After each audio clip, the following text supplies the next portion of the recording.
So I would like to actually say I'm not the first magazine journalist. I wish I was. I was the first Week was the first Indian magazine to have gone to Burma in 2013 when it just kind of opened up and now it's shut again.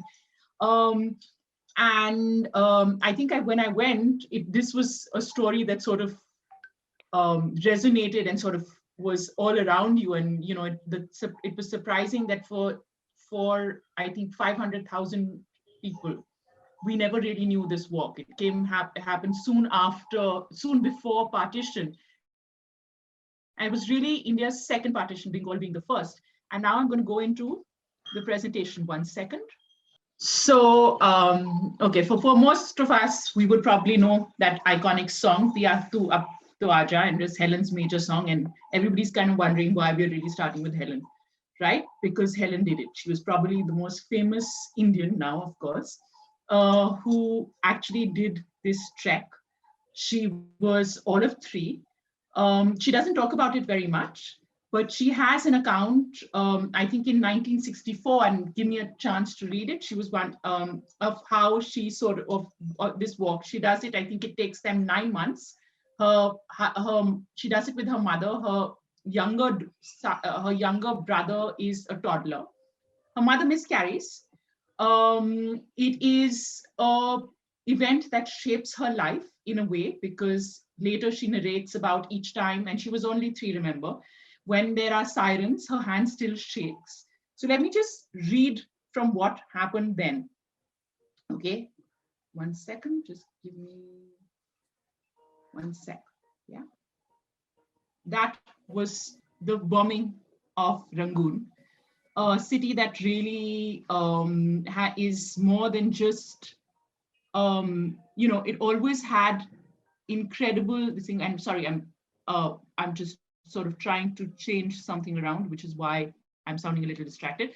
But it's a city that really had a much more than just, you know, in popular culture, it's always been a city, you know, Mera Piya Gaye, Rangoon type of song. We've always had images of it. A lot of Indians went there. Everybody, while I was preparing for this talk, I was sort of talking to people, looking for people for Burma connections, and I found many. I have a personal Burma connection. My great-grandfather, who was a doctor and actually suffered partition from Pakistan, actually studied in Rangoon. He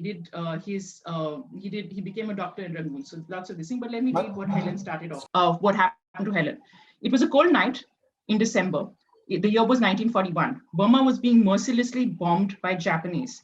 Everywhere everywhere people were fleeing the country. My mother packed a few things and we went to the airport, my baby brother in my mother's hand.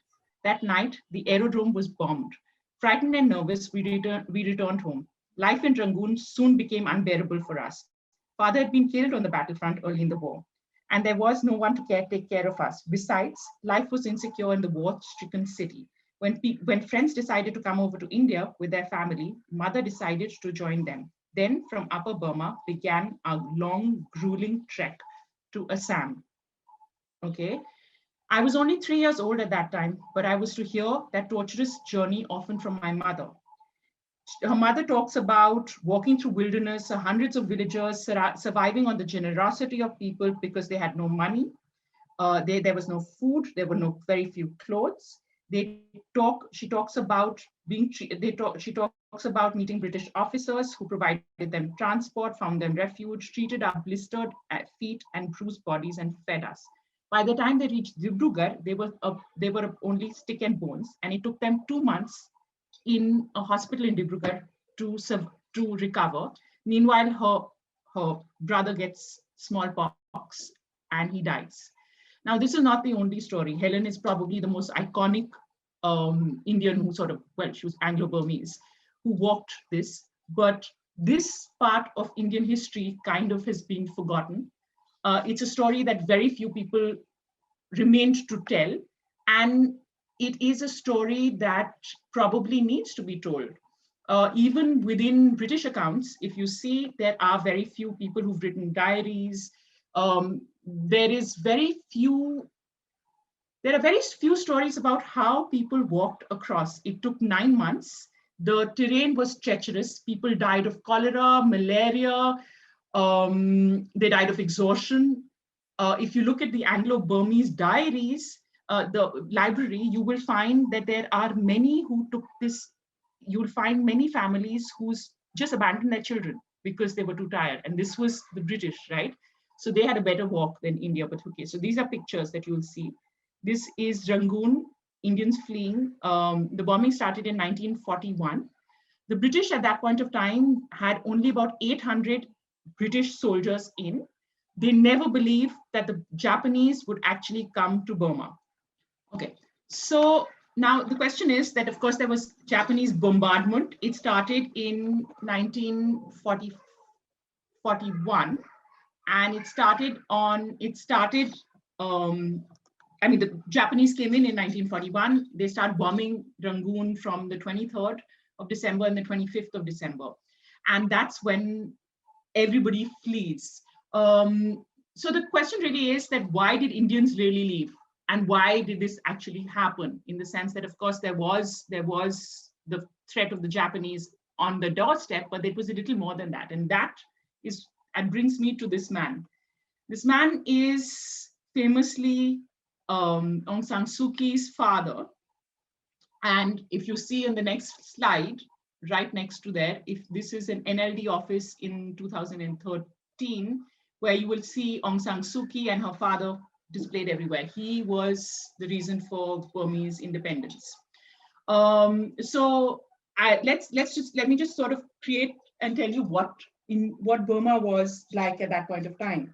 So the British had given the Burmese some sort of independent sort of situation in about 1937. They could elect their own government. Meanwhile, throughout this time, they had settled Indians there. So if you look at the 1931 census, there are about 1 million Indians in Burma. Rangoon is more of an Indian city with 63% of people being Indian than anything else. Indians manned docks, Indians ran trains, 63% of Indians were laborers. There was a lot of presence of Indians in Burma, of course, okay? Apart from that, when the steering in 1938 started Burmese nationalism, of course, and with that came a certain anti-Indian sentiment. Aung San Suu Kyi's father, of course, also trains with the Japanese. He walks in with an invading army. But there is, in 1938, you see the beginning of racial tension. So there is what they say the first rise of Burmese independence, which is where in the revolution in 1300 is the first sort of rebellion headed by Buddhist monks. And they attack Indians. So the troops are called in for the first time, and there has been beheading. There were 38 Indians are beheaded for praying. While they're praying, sorry, not before they're praying. Together with the growing animosity and the Japanese at their doorstep, Indians felt the easiest thing was, oh, well, it was a really difficult decision, but they decided to move on. And that brings me to a hero that we haven't really talked about or don't really know. And this gentleman here wearing a naval outfit is called Captain Nadir Tyabji. Now, Nadir Tyabji was a Tomco salesman, and he gets involved with the war effort, and he gets involved with refugees and taking refugees out. And that is his mother, who ran a very famous school in Burma for women, and his father. Now, they also represent the idea, and they represent Indians in Burma at that time. So there is the labor class of Indians, which sort of keep together. So if the Burmese brought rice and they became the largest exporters of rice in the world, it was in the Indians who milled them, who floured them, who harvested them. So we were really important, and we were really, integral to the economy, really. But then there were the other Indians, people like Nadir, who were who were not white enough, but were certainly well off, and they had family and they had houses, and they had, Nadir, when the bombing happens on the first day, on 25th December, when he goes back, he finds that his house has been blown up. His mother had become part of the nurses. She'd become an auxiliary nurse. But they go and stay in a in the Saturday club or whatever it is of something of the Monday club, which is the Indian Gymkhana. Okay, this is Rangoon 39th Street. What is left of it after the Japanese bombing? You can see how much it was. These are Indians fleeing on one hand side, and if you see the picture there, you'll find that there will be. Can you see the picture of the little boy who's missing? And that's what happened. By April, Mandalay was a refugee city. There was um, there was an attempt to stop the Indians by the British, because they had something called stay put orders, because they didn't want the Indians to leave, because there was who would man everything. So Rangoon was air raids every day, as Helen says. There is a lot of refugees boiling in. They're walking back. Nobody's decided. Everybody's sort of trying to make this thing. People want to go onto ships. That is another image. That is from the Anglo-Burmese library. That also is a trek. It shows you, they have to actually cross that river. So if you can see that picture, they have to cross this river. Okay, the trek is arduous. Okay, now this brings me to a sense of what censors this thing. And I want to give you an idea of what really was this trek and what everybody got. So by 3 months into the campaign, there are routes being discovered. Okay, so Nadir talks about various routes. Everybody's sort of scrambling to go out.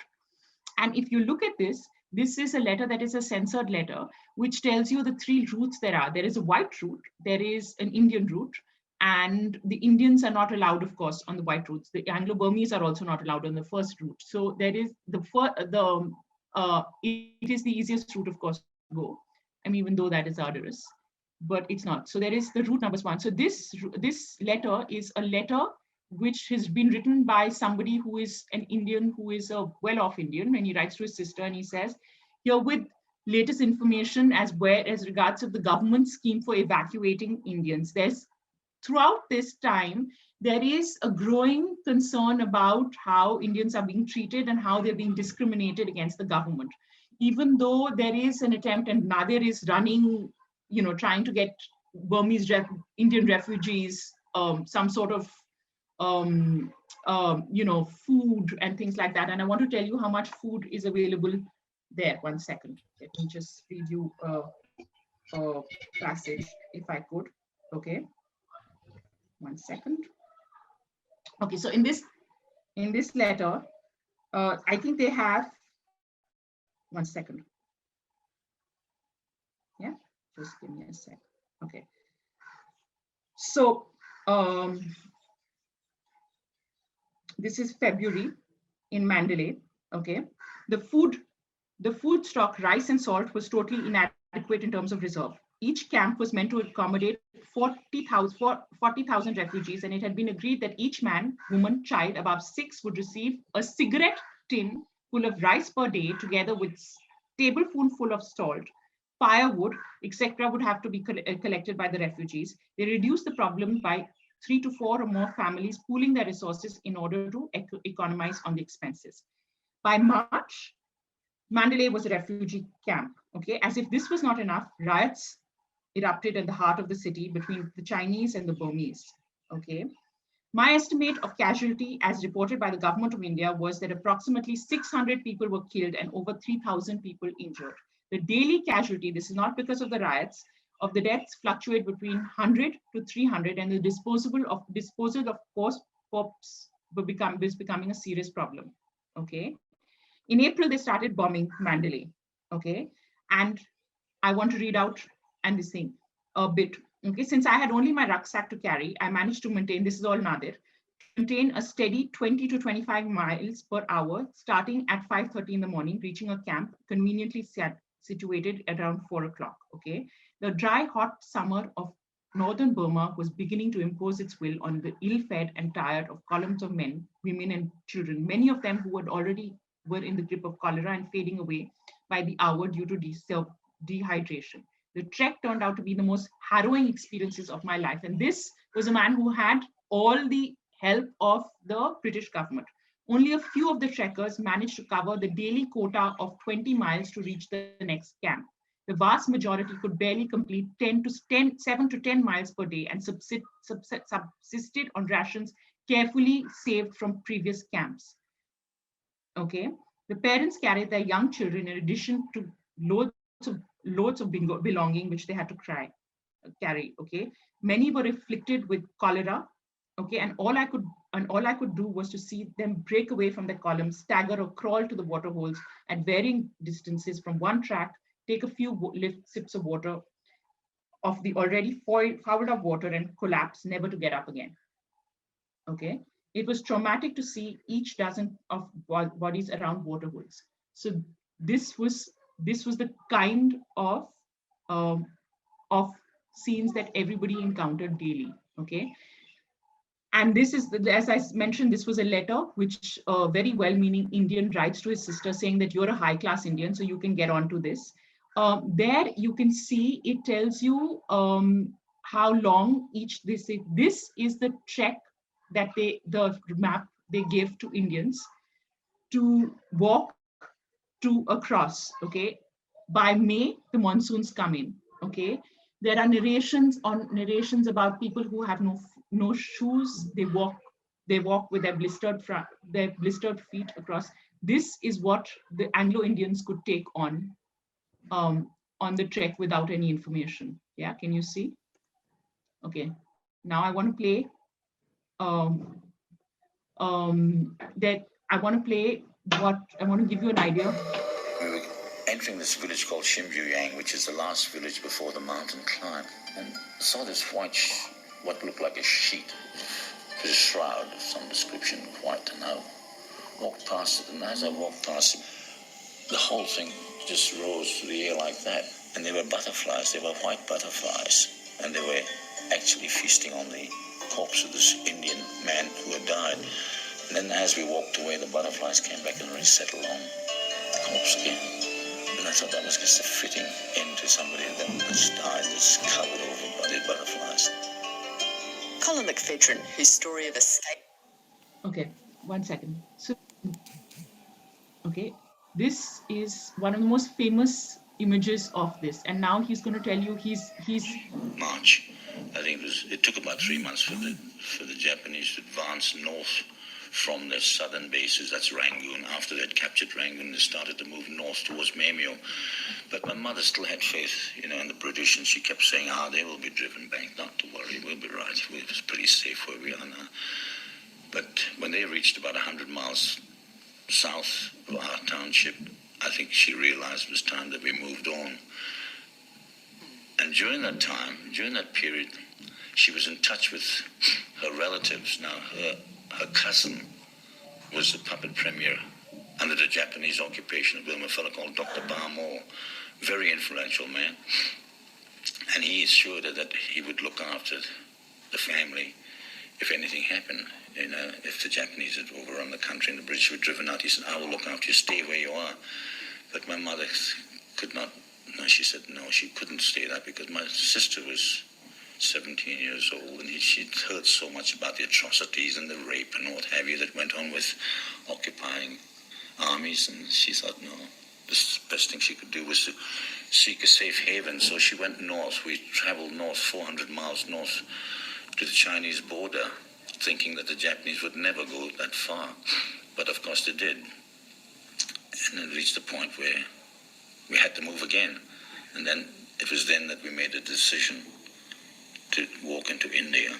It was a decision that was very hard for her to make, but she had made it. Okay. Okay. So this was Colin McPhedran. He is probably one of the most famous survivors. He's the one told his story evocatively. He went off to Australia, and when he's 80s, he redoes the trek. Okay, he died in 2010, and 1 second, sorry.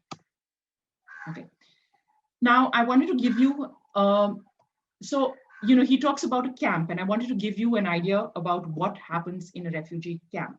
Okay, Cholera is a major killer in modern refugee camps, and in mid-February there was an outbreak in Prom. Officers saw a way of making a fast buck, and every refugee was required to buy an inoculation certificate before setting out. Peter Burnside received the news by telegram. This is all Nadir's diary, warning him that there would be a tidal surge of 2,000 refugees a day for 4 days in order to clear the camp in Prom. Instead, the route was inundated with 21,000 people, and some of them had brought cholera and the problem that came with it. Okay. He talks about decaying corpses everywhere and no labor to dispose them. Okay. Country spirit, and this is how they got rid of the corpses. Country spirit was needed by them to tackle corpses day old. Not enough spirit was available, but the local license was prepared to supply all that we could. Okay. They tried to get opium workers for this work, but even they bolted away. So this is a river that you can see that you have to get crossed, and a lot of these rivers were what they had to get through. The rivers in Burma are huge. They are and swollen, and most people had to cross this with practically nothing at their disposal. Okay, and this is a picture of the camp, which is where these things, and this is a very good camp. So this is what they had to do in terms of washing and things like this. Okay, and okay, when they walk across, then there are stories of survivors who actually get into into India, and they're saved by the Nagas, they're saved by the tea workers. And there are wonderful accounts of people who have walked for ages, who've not eaten for days, and how the generosity of people across in India and them saving. There is this wonderful narration of this guy who talks about sitting out, who has come to the first village. He's not eaten anything. He has some very little money. He buys a cigarette and he buys something to eat. And he has a villager who's an Indian villager standing out there, this thing, who's distributing rice which is sweetened. Okay, and he says it was like heaven, because they had not eaten sweet throughout the trek. Okay, so that is where the story is at. If you look at it, apart from the Anglo-Indians, where there is a certain ability of you being able to tell how many of them survived. If you look at the Anglo-Burmese library, they've actually made an attempt to try and figure where everybody went. The British library has sources of how many people actually went. Even the British sources don't tell you how many British refugees actually perished. This was the first time, as one British historian writes, the British were refugees and had nowhere to go. Now this is Solomon, this is Reuben Solomon and the Jive Boys, and this is Peggy.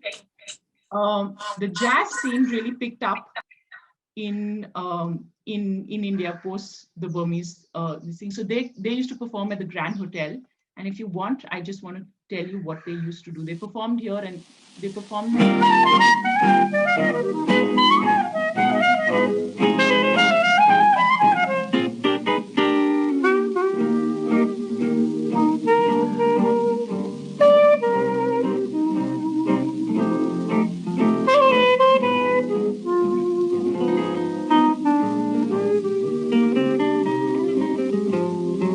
So this is, believe it or not, Ziyawadi, which is just about an hour out of Yangon. Okay, and these are the Indians that never left. Okay, they were indentured labor in the 18th century. They were taken in by a man called Sinha, who took to cut a long story short, who was called the Raja of Ziyawadi. and they never left behind. They never left. Okay, there are 2.6 million Indians in Burma. They could still considered Indians. Okay, they're not considered Burmese. This okay, and this is of course the Rohingyas. Now the reason I've put in a Rohingya camp and I wanted to show you pictures of the Indians is that the racial tensions that we talk about during the 1938 never really go back. Never. There are, as I said, there are 2.6 million Indians who still are not considered Burmese citizens. Ne Win in the 60s nationalized Burma, and he essentially ensured that anybody who was born after 82 was not considered Burmese. So these people still are on like an OCI card. They have voting rights, but their families don't.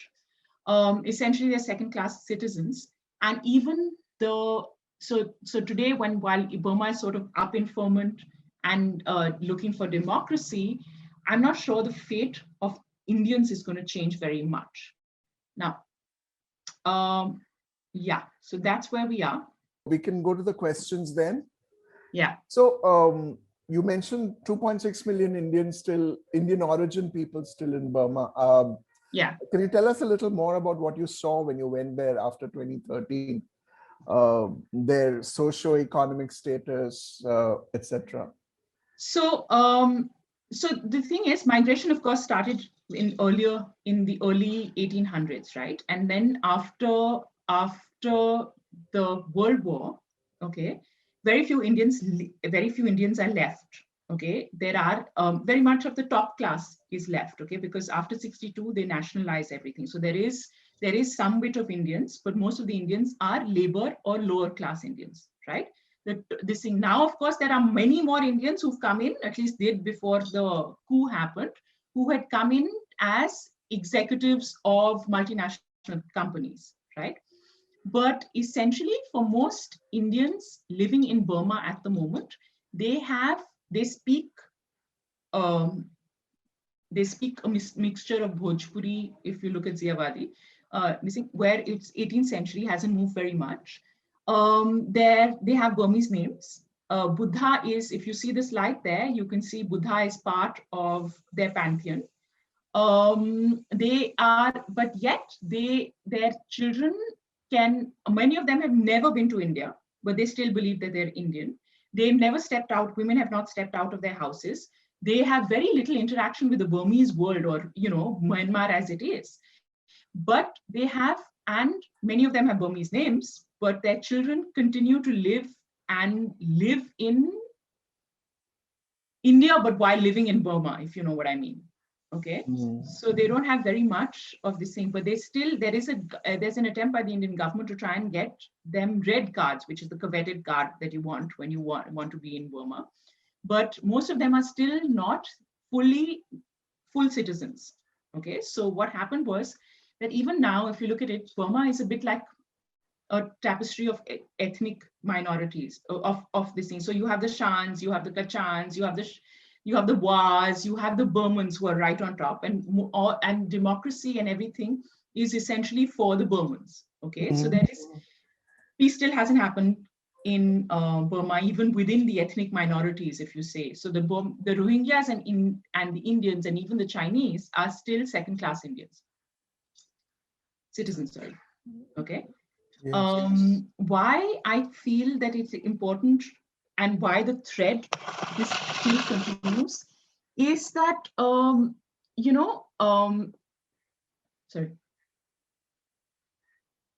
is that what happened in 1938, okay, with the Burmese nationalism sort of taking a very Burman sort of strand, and that's what it lives with. It continues to be that. So assimilation of all the others hasn't happened. So while the Rohingyas are the lowest strand of this, the Indians are not far behind. And if you ask them, there is a loyalty to be, they still are viewed as Indians if you look at it, right? And there's a huge Tamilian population. There is a huge Bihari population. There's a huge Orissa population. Mhm. So part of it is that they have to prove their nationality and their loyalty to Burma and not prove their nationality to Indians. They still see themselves as Indian, though they don't marry out. There's a huge attempt to try and teach them Sanskrit. In Yavadi, there's a Gandhi school where a lot of young boys go and learn Sanskrit and English and Hindi. And if you ask them, they say, we are very proud of India, and Hindi is my national language. So there's a lot of that. Mhm, mhm. So when all this exodus was going on, were there any international agencies working to alleviate the misery? No. The UN wasn't there, of course, but any of course other the UN wasn't there. agencies? No, so if you look at what happened during the Exodus, and if you see what happened, this thing that Exodus is a word that they keep using in all their documents, right? And the British, with people like Nadir Tayabji, are actually trying to help the refugees. So even until 41, when there is Hutchings, who is the resident in the British resident agent in Burma, he keeps telling keeps telling high authorities that, I think it's important to important to have evacuation, and it's important to tell the Indian population because they're going to be the most vulnerable. But the government, of course, chooses not to take this into account because they can't run the government or run anything without the Indians. There is some attempt by the colonizers themselves to create refugee camps to sort of ensure that people don't starve. This idea of involving Tomco salesmen, lots of people who were in the Irrawaddy flotilla in that company become part of this to try and help refugees out. But there isn't any international organization. There is no idea. Nobody still has any idea about how many people walked, how many people came back. Okay, nobody does. Okay, so how would you even know whether there is? And so where would the international missing? It still is very undocumented. I mean, there is if you look at it in terms of books, there is, of course, Amitabh Ghosh who talks about it. There is a book which is New Songs for which is a book about Goans who live in Burma. Really? And there's a wonderful account of this of the woman who's written the book, who talks about her family who doesn't go back, who continues to stay during Japanese occupation, and their lives after that in 1962, and how eventually they finally leave Burma, okay, because they feel after the coup, this is the 1962 coup, they feel that there isn't any future left. And the Indians were prosperous in Burma. So I spoke to another person, for example, whose family was, his grandfather used to be the postmaster general in Rangoon and in Mandalay. They had 4 houses. Okay, his father takes the women and children by plane because they had the money, and the grandfather and the other 3 brothers walk. Right. So yeah, there is. It's still very. It's still. And also for a very, very long time, very few people wanted to talk about it because it was such a horrific experience. If you hear the rest of Colin's interview, for example, he walked across where he had a brother and a sister and his mother. Okay, he lost them all on the trek. His mother is too tired to walk, and she tells him that you walk across and you'll meet your father. They have 1 blanket and they have 3 of them. They reach the next refugee camp, and a gentleman comes to them and says, can I sit with you through the night? And he does. And then the morning they wake up and he talks and he says he was cold. He was dead. His brother dies on the way. Okay. How traumatic. By the time they reach India, he talks about the Nagas helping him. They have no clothes. Okay, and they're too exhausted to move. If you look at the list, the casualty lists of people who of people of that time, most of them have died of exhaustion. A lot of them have died of cholera and malaria, but most of them have just died because they feel that they will not cross over. Okay, they just give up. They just lose their will to walk. That's what happens to Colin's mother. She says that I can't do it. There's this harrowing account of this one man who has 3 children, and his wife and his sister are walking across, and he's British, and the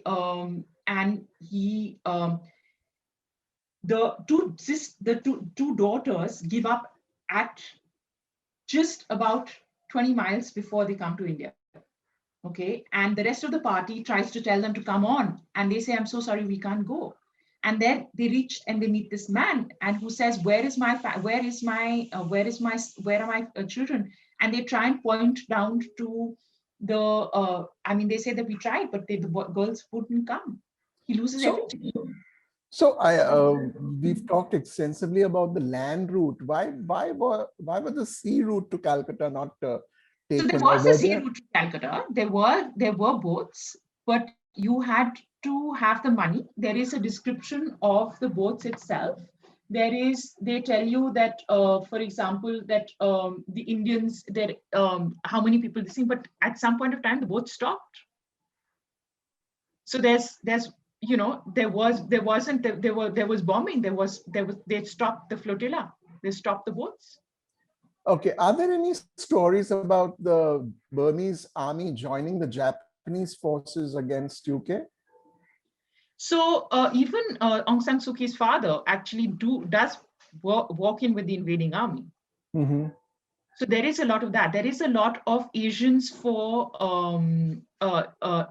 Asia. Okay, so there is a description, for example, in a book which is fantastic, and anybody who wants to read about this actually should look at this. It's called Exodus Burma.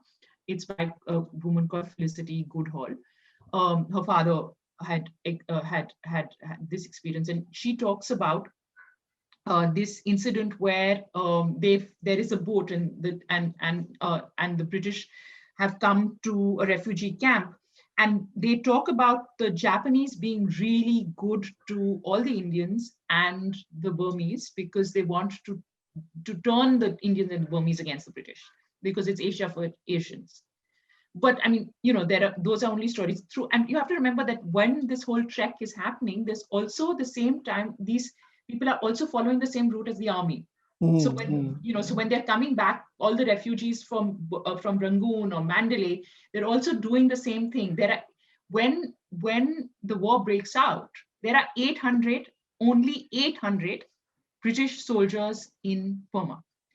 When the British guy lands here, a guy called Hutton, okay, he finds that there is absolutely no intelligence. The closest port of intelligence is Java. Much east. Mm. Yes. Okay. They have no troops. They have no intelligence, and they have everybody who's manning anything is fleeing, which is why they put the stay put orders. And a lot of the stuff is used to help the army. So the question was about Fali Nariman's flight. Would it have been a comparatively easier one? No, I don't think so. I mean, I spoke to him when many years ago, trying to get him to remember. He didn't remember very much of it. Maybe it was Maybe he was traumatized. He remembers his period in Burma very much, but he doesn't remember the walk. Except he says he walked and he walked and he walked and he walked, and it thought he was endless. See, there are about 4 routes, right? The easiest route is also about across mountains, right? So even the easiest route is not easy. I mean, Colin was white. right? So he should have got the easiest route, right? It doesn't matter. The routes were not easy. Can you imagine walking across with, with absolutely nothing? There was nobody who'd done a trek before. Some of it was unmapped. Okay. There was the monsoon. Okay. And when the monsoon breaks in Burma. It's like nothing else. Yes. Okay. So, yeah. So speaking of Colin, there was a request for the full name of his book. It's called White Butterflies, and he's Colin McFedrin. He died in 2010. Okay, can you take us back a little more into history? Lena wants to know, when did Burma become part of India? Oh, when did Burma become part of India? I think 1885, if I'm not mistaken. 85. Yeah. Okay. 85 or 86. 85. So Raj, They annexed Burma in 85. Raj seems to have some family connections with Burma, and he was saying that a lot of Indians for their plight. He says that the sorry, I'm sorry, repeat. What did you say? I'm sorry, can I see it on the thing? Yeah, he said something. My grandmother left most of her belongings in some cash, right? Before that, he met a Burmese gentleman, and talking to him, he appeared to be under the impression that a large extent of the plight of the Burmese was due to the Indians. Yeah, so I think you touched upon that in terms of the socio-economic disparity. Well, the thing is, if you look at it, the economy, and you look, there's a Baxter report which tells you how many Indians and looks at the economy and looks at what Burma had and what Indians were doing. So a large section of the economy was controlled by the Indians. The British wanted that. So, for example, post and telegraphs, railways, I think even labor, 6.9% of the Indian, of what was the population, 1 second. So laborers were 69.5%. The telegraphs were 57%.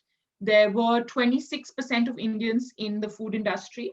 So yeah, there was certainly a lot of ill will for the Indians. I don't know how much of it was because it was easiest to target them because the British sort of brought in Indians to sort of man Burma because it was easier for them. So I don't, in terms of relationship between the Burmese and the Indians, there were Indians now do not really intermarry with the Burmese, but there were Burmese, in the sense people do adopt Burmese names. They could speak Burma. All the Indians that I spoke to, of course, high class would talk about Burma very romantically and very happily. So I'm not sure. I'm sure there were racial tensions. I'm sure there was a certain feeling that the Indians were taking away all the jobs. But I don't know how much of that is actually propaganda and how much of that was actually true. I haven't found very many anti-Indian writing, for example. Okay, I mean, I find that if you read all that you read about Burma in the 1940s or the 1930s, you always find it sort of a almost fairy tale, idyllic sort of situation. You talk about jazz, you talk about Burmese rubies, you talk about teak, you talk about all that. I mean, everybody seems to have a very happy existence. There is a description of Burmese being sort of laid back, which is kind of true even now. So I don't know how much of it is actually true. Of how Raj much has family stories about his grandmother telling him about burying some stones and cash in the jungles to avoid being looted. This is a political question from Rahul. Could the Burmese separation from India have been prevented? And was there any thought about it during the Indian freedom struggle? The Burmese separation from India. Well, the Burmese separation from India happened with the British in 1937. So I don't think there was a separation in terms of it being like, I think it was administrative separation rather than anything else. And I don't think it had the same evocativeness as the Bengal being really this thing. But remember, but in terms of and sorry, I don't remember the second question. He said, could it have been prevented? And Yes. Was it thought about at the time of the Indian independence struggle? so the INA has a huge issue with has a huge link with Burma, right? So there is that. There is the there is the Azad Hind Forge, and there is if you go to the Red Fort in India, in Delhi, there is a list of all the people who sort of were part of that. And there was a certain resistance, and there was the army. And when I went to Ziyawadi, there were the last few people in INA who had been part of the INA. They had run a free radios there because of So there is that. There was this thing. Mahatma Gandhi also, I think, visits Burma in early on, and I remember. In the book about Goans and the walk, there is this description of this young lady who meets Mahatma Gandhi, and he strokes her face, and he says, in the sense, I'm very fond of you, and this thing, that. So there is a lot of that. He comes to address this thing in Burma. So there is that. But 42, remember, is also for India. It's Quit India movement. Quit India. Right? So for us, 42 just blanks out. There is a lot of, for example, there's a lot of anecdotal evidence about the Burmese in Calcutta. Okay. So I came across this letter which Amitabh Ghosh puts up on his blog, which his wife has got, where this man writes about his trek, and a lot of Burmese came into Calcutta. Even Helen comes to Calcutta. Okay, and if you look at the list of, if you look at all the places that they go, Calcutta is one of them. Bombay, some, a lot in Assam. Dibrugarh hospital, I think 75% of them are Burmese refugees. So there is all that. I'm not sure I've answered the question. Yes, I think you have. Varun had a comment that he sees it as a strategic failure of the Allied intelligence, that they had no sense of such a Japanese invasion being around the corner. No, I don't think it was a failure of Allied intelligence in terms of in for the British. It was just plain. It was a refusal to see that would happen. It was just convenient. They refused to believe. I think if you look at it in the beginning of in 1941, when there is enough evidence to say that they are going to invade Japan. The Japanese are going to invade Burma. Okay, but the British refused to believe it. So there is, for example, the head of Wavell, the head of the chief, the commander of chief of India, actually looks at the Japanese post World War I, and he says that is an army that is best equipped, and it is brilliant and everything like that. But they never believe that that they're going to invade and come to their doorstep. Mm-hmm. They don't believe that. Mm. It isn't as much as a lack of intelligence as much as it is a deliberate ostrich attitude, if you know what I mean. Maybe a little bit of overconfidence. I think they didn't firmly believe that they would do that. I mean, though it's very stupid. When Singapore falls, that's when the alarm bells start ringing. Okay, I think it's also maybe taking Japan for not realizing the potential of Japan. A lot of it's also at cross purposes. So Hutchings, who is, as I said, the British agent there, keeps talking about the possibility of an invasion and the possibility of war. And he keeps writing to London, and London sort of ignores it. Even in 42, even till late in January 42, when refugees are coming in to Rangoon, they are telling refugees, there is no invasion, there is no need to go. Please unpack your bags and stay. So you mentioned 4 routes. Parag was asking which was the most popular or the most easy route. Was it Cox's Bazar or was it via Manipur? So there is a Manipur route. Okay, there is a route. There are 4 routes, and I will get back and I will just tell you what the 4 routes are. Okay, in my thing. Okay, one sec. It's in the letter. There is one which is a route through Tamu, which is what the route most Indians come through. Okay, and then they're supposed to come and not go past anything, in the sense that there is no way to take them from Tamu to the rest of this thing. So the four routes are: there's a Sithong to Tamu, which is 36 miles uphill, 2,000 feet as far as Pinbon and downhill till Tamu. Okay, this is the government-controlled route reserved for the use of Europeans and Anglo-Indian women and children. Camps have been built at distance of 5 to 8 miles, limited kit per evacuee, and it's a suitcase, and no Indians are allowed, and there's free food. Then there is a Yuva to Tamu by boat, 4 night halts where the camps are provided free meals. Again, this is route for only the Europeans and Anglo-Indians. Okay, it's for aged and who are not able to walk. Then there is a more click to Tamu, which is on foot over 2 ranges, varying 1,000 to 2,000 feet high. This is most of the route. Is not route for evacuation, as Indians are not allowed to come upstream beyond Kaleva. Okay, it can be best used by poor class Indians, which is where most people did the same. Okay, the kit can be carried by Manipuri coolies.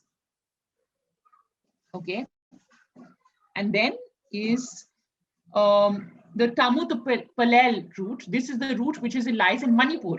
Okay, the government arrangements for Europeans and Anglo-Indian evacuees extend as far as Palel, but arrangements for Indian evacuees using Kaleva Tamu route end at Tamu.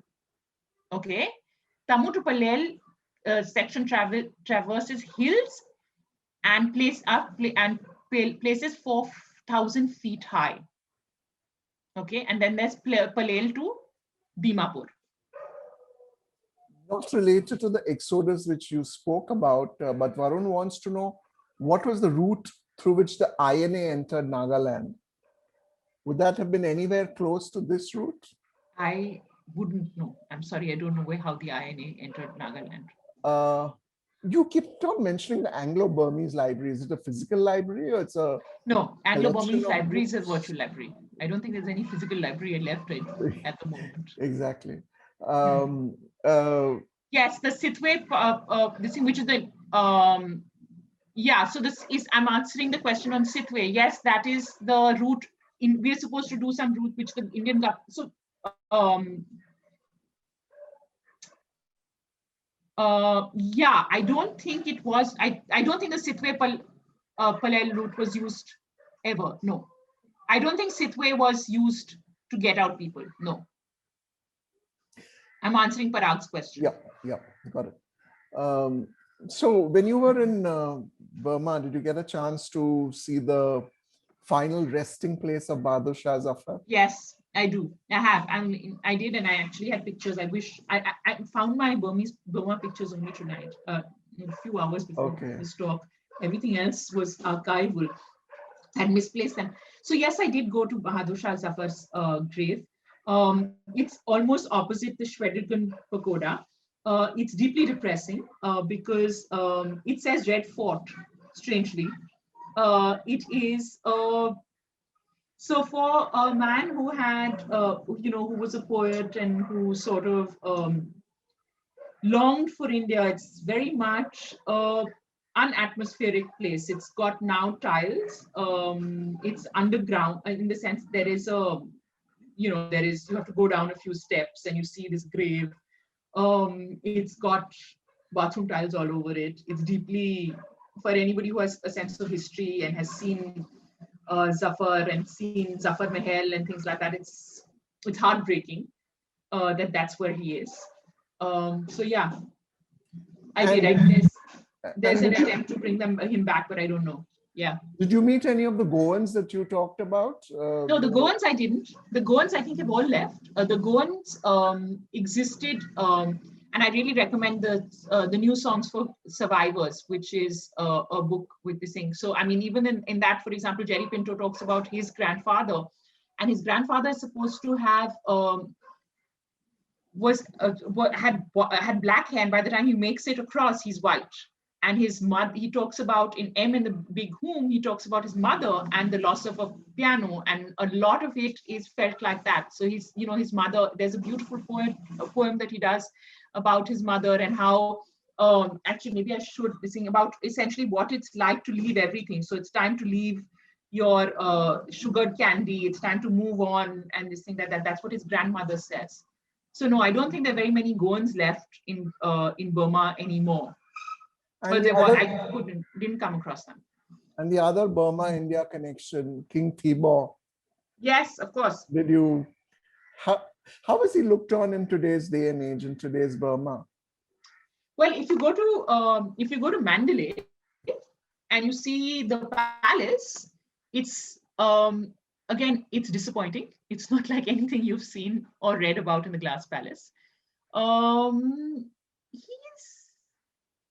well, I think he's revered. It's not, I don't think, I think they feel the exile of his as keenly as us, which is why there is this proposal which the government has tried many, many times to bring him back to Burma and to bring Zafar back to India, from Ratnagiri. So yeah, I think he's still sort of seen as a tragic figure. And the third Burma-India connection, Lokmanya Tilak, the place where he was incarcerated, is it some kind of memorial? Is it visited? I think the government is planning to do something there. Because of anniversary of his. I don't think there is. I mean, I didn't go and see it. I didn't see a memorial, so no. But there is an attempt, I think, by the government to do something for the Tilak connection. Tia's mother and her mother's family come from Burma, and she says that when she went to Burma, khao was almost unknown. Yeah. How come it became so popular in India? And it's well, actually, when I went to Burma and I asked for khao most people didn't know what it was. Okay, apart from the Indian this thing. So I don't know how it sort of became this national dish which we believe the Burmese eat. So but it's like the I didn't come Manchurian. across. I mean, and khao what exists in Burma is khao is not what we eat. Okay. So khao is like gobi Manchurian. No, there is khao but it's not this wonderful, flavorful fruit, soup with many accompaniments. Okay. It's I mean, it's like going to China and asking for Szechuan chicken or chili chicken. It's a glamorized version of what we believe Chinese food is. It's surprising how many people are talking about their family connections. We got another one, Tracy. Yeah, Teresa. Yeah. So there is, I mean, the thing is that we haven't really explored this at all. I mean, whether it is collective amnesia because of the fact that, it came at a time pre-partition, right? 47, which is the largest partition that we really know. And if you look at it, people walked across then too, but they didn't face this sort of treacherous environment and things like that, right? They didn't, it was sort of almost a walk in a park compared to